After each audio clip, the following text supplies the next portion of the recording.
I have spent the last 26 and a half years in the fire department. Prior to getting hired in the fire department, I worked full-time as an EMT for AMR here in town. And then I was hired on the fire department in December of '95, and then progressively worked my way up through the ranks of firefighter, driver, lieutenant, captain, and then battalion chief. And then just a few weeks ago was promoted to chief.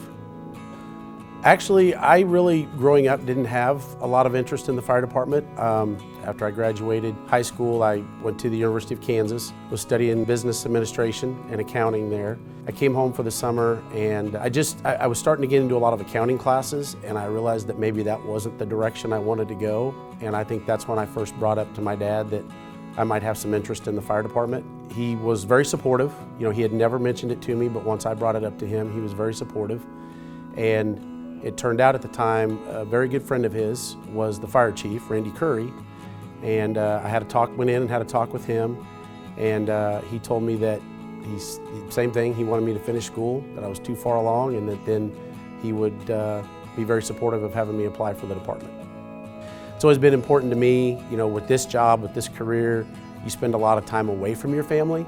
You know, you have a second family here with the fire department, but you also spend a lot of time away from home, away from your family, so the time that you do get with them, it becomes that much more important to you.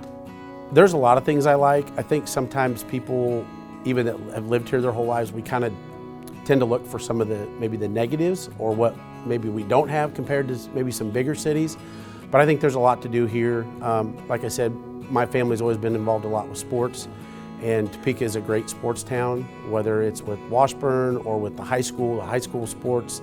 I think there's a lot more to do here than what people realize. Well, first and foremost, I would say is dedication. It's kind of cliche, but we talk all the time about that it's about service to the community, being there for others, and that dedication continues even when you move up into the management level ranks. You know, we're not on the trucks running the calls day to day, so you don't get as much of that interaction with the citizens, with the community.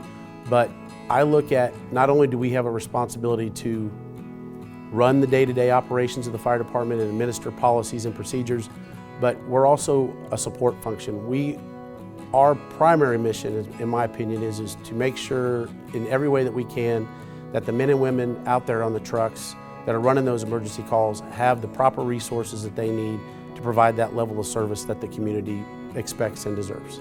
I think every fire chief, I think every command staff person, from the time you make company officer all the way on up, you have an overwhelming responsibility to try and keep your people safe. There's an inherent level of risk in the job that we do, and you always want to make sure that you're doing everything you can to make sure you and your people go home safe at the end of the shift. Believe in your fire department, believe in your firefighters. That is our goal, is that when somebody in the community has a need for a service that we provide, that we get there with the right resources in an appropriate amount of time, and we provide the highest level of service that we possibly can.